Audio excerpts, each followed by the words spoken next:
નમસ્કાર. આકાશવાણી સમાચાર અનિલ પટેલ વાંચે છે. સૌપ્રથમ મુખ્ય સમાચાર. ભારત અને પોલેન્ડે તેમના સંબંધોને વ્યૂહાત્મક સંબંધોમાં પરિવર્તિત કરવાનો નિર્ણય લીધો છે. રાષ્ટ્રપતિ દ્રૌપદી મુર્મુએ આજે રાષ્ટ્રપતિ ભવનમાં રાષ્ટ્રીય વિજ્ઞાન પુરસ્કાર 2024 એનાયત કર્યા. મુખ્ય ચૂંટણી કમિશનરના અધ્યક્ષપદે હરિયાણા, જમ્મુ અને કાશ્મીર વિધાનસભાની ચૂંટણીના નિરીક્ષકોની બેઠક આજે દિલ્હીમાં યોજાઈ. વકફ સુધારા વિધેયક 2024 માટેની સંયુક્ત સંસદીય સમિતિ જેપીસીની પહેલી બેઠક આજે દિલ્હીમાં મળી. કોલકાતાની આરજે કાર હોસ્પિટલના તબીબ સાથે દુષ્કર્મ અને હત્યા કેસની તપાસ કરી રહેલી સીબીઆઈ અને કોલકાતા પોલીસે આજે સર્વોચ્ચ અદાલતમાં સ્ટેટસ રિપોર્ટ રજૂ કર્યો.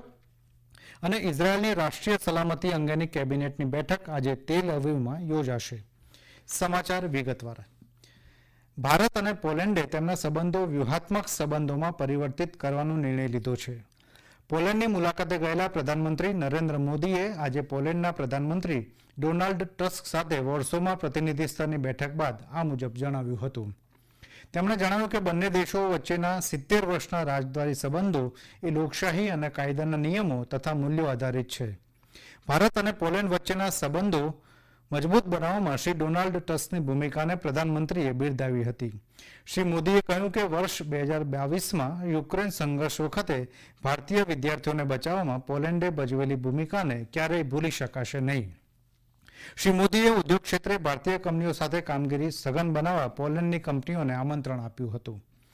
યુક્રેન અને પશ્ચિમ એશિયામાં ચાલી રહેલા સંઘર્ષો બધા માટે ચિંતાનો વિષય છે એમ જણાવીને શ્રી મોદીએ કહ્યું કે કોઈપણ સમસ્યાનો ઉકેલ યુદ્ધ મેદાનમાં આવી શકે નહીં તેવું ભારત દ્રઢપણે માને છે.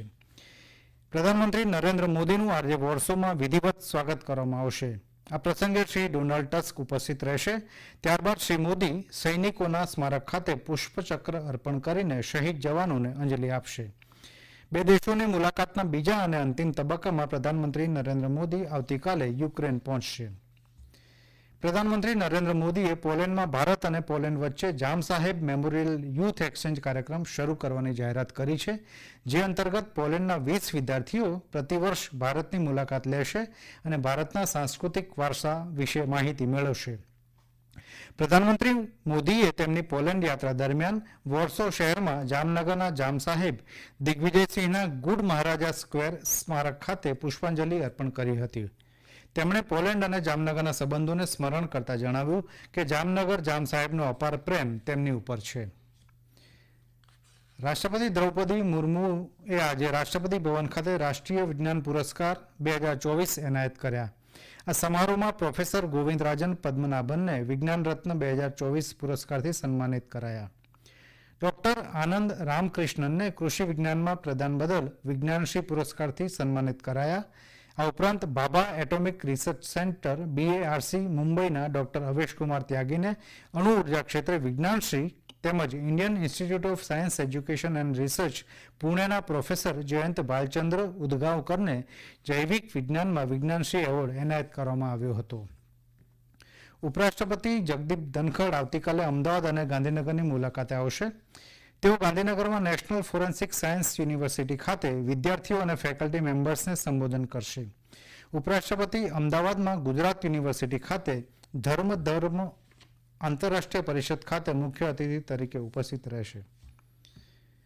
મુખ્ય ચૂંટણી કમિશનરના અધ્યક્ષપદે હરિયાણા અને જમ્મુ કાશ્મીર વિધાનસભાની ચૂંટણીના સામાન્ય, પોલીસ અને ખર્ચ નિરીક્ષકોની બેઠક આજે દિલ્હીમાં યોજાઈ ગઈ. મુખ્ય ચૂંટણી કમિશનર રાજીવ કુમાર અને ચૂંટણી કમિશનરો જ્ઞાનેશ કુમાર અને સુખબીરસિંહ સંધુએ આ બેઠકમાં બંને રાજ્યોના નિરીક્ષકોને માર્ગદર્શન આપ્યું હતું. બેઠક બાદ પત્રકારો સાથેની વાતચીતમાં શ્રી રાજીવ કુમારે નિરીક્ષકોને જણાવ્યું કે તેઓ ચૂંટણી પંચના પ્રતિનિધિઓ છે અને તેમની કામગીરી વ્યાવસાયિક સ્તરની હોવી જોઈએ. શ્રી રાજીવ કુમારે જણાવ્યું કે બંને રાજ્યોમાં વિધાનસભાની ચૂંટણી મુક્ત અને ન્યાયી રીતે યોજાશે. આ બેઠકમાં ભારતીય વહીવટી, પોલીસ અને મહેસૂલ સેવાના 400થી વધુ અધિકારીઓએ ભાગ લીધો હતો. આ સમાચાર આપ આકાશવાણી પરથી સાંભળી રહ્યા છો. આ સમાચાર આપ અમારી YouTube channel AIR news Gujarat પર પણ સાંભળી શકશો. વધુ સમાચાર માટે આપ અમારા ટ્વિટર હેન્ડલ AIR_news_ABED ને ફોલો કરી શકો છો.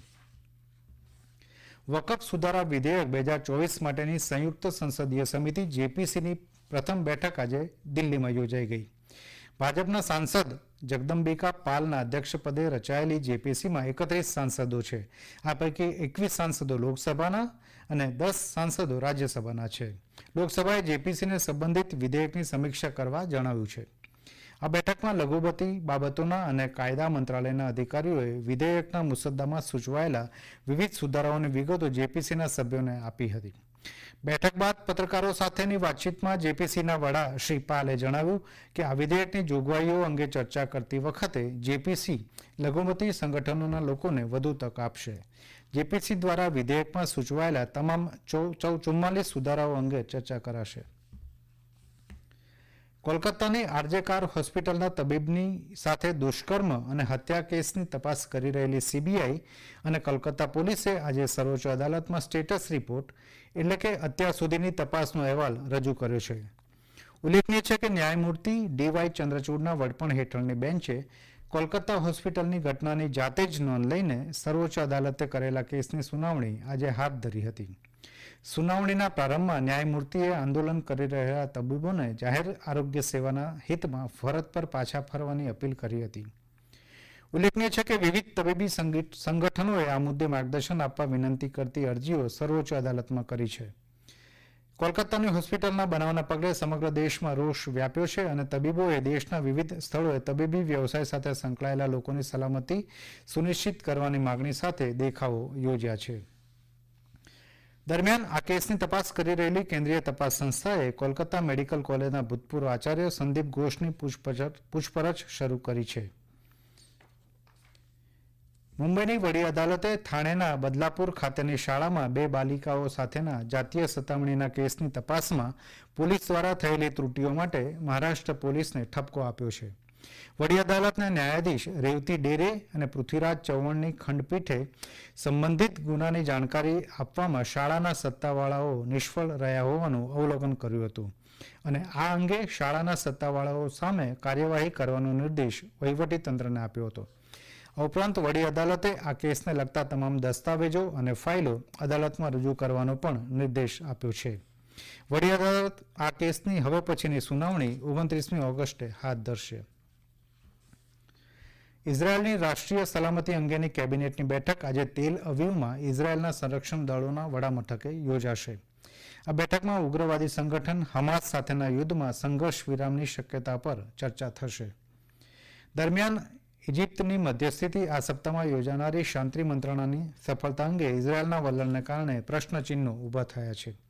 ઇઝરાયેલે ફિલાડેલ્ફી અને નેટઝરીમ કોરિડોરમાં પોતાના દળો યથાવત રાખવાનું વલણ અપનાવ્યું છે. સ્વિટ્ઝરલેન્ડમાં લોસેન ડાયમંડ લીગ એથ્લેટિક્સ સ્પર્ધાનો આજથી પ્રારંભ થશે. આજે રાત્રે ભારતીય સમય મુજબ 12:10 શરૂ થનારી આ સ્પર્ધામાં ઓલિમ્પિકમાં 2 વખત ચંદ્રક જીતનાર ભારતના નીરજ ચોપડા ભાગ લેશે.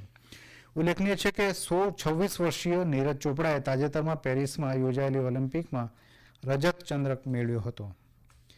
હવામાન વિભાગે ગુજરાત સહિત પશ્ચિમ તેમજ પૂર્વ અને મધ્ય ભારતના ઘણા વિસ્તારોમાં આગામી 4 દિવસોમાં ભારેથી અતિભારે વરસાદ થવાની સંભાવના દર્શાવી છે. તેવી જ રીતે આગામી 7 દિવસમાં દક્ષિણ ભારતના કેટલાક વિસ્તારમાં પણ ભારે વરસાદ થવાની સંભાવના છે. હવામાન વિભાગે ગુજરાત, રાજસ્થાન, બિહાર સહિત 7 રાજ્યોમાં 26મી ઓગસ્ટ સુધીમાં કેટલાક સ્થળોએ ભારે વરસાદ થવાની સંભાવના દર્શાવી છે. તેવી જ રીતે પૂર્વ ભારતના 6 રાજ્યોમાં આગામી 5 દિવસ ભારે વરસાદ થઈ શકે છે. લેહ લદ્દાખના દુર્બુક સબ ડિવિઝનમાં એક માર્ગ અકસ્માતમાં ઓછામાં ઓછા 7 લોકોના મૃત્યુ થયા છે અને 22ને ઈજા થઈ છે.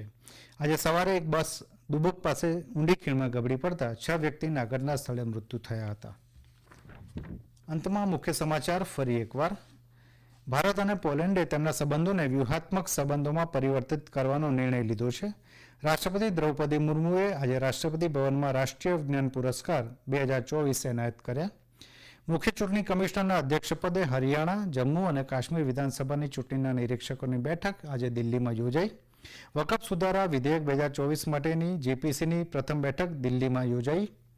કોલકાતાની આરજે કાર હોસ્પિટલના તબીબ સાથે દુષ્કર્મ અને હત્યા કેસે તપાસ કરી રહેલી સીબીઆઈ તથા કોલકાતા પોલીસે આજે સર્વોચ્ચ અદાલતમાં સ્ટેટસ રિપોર્ટ રજૂ કર્યો.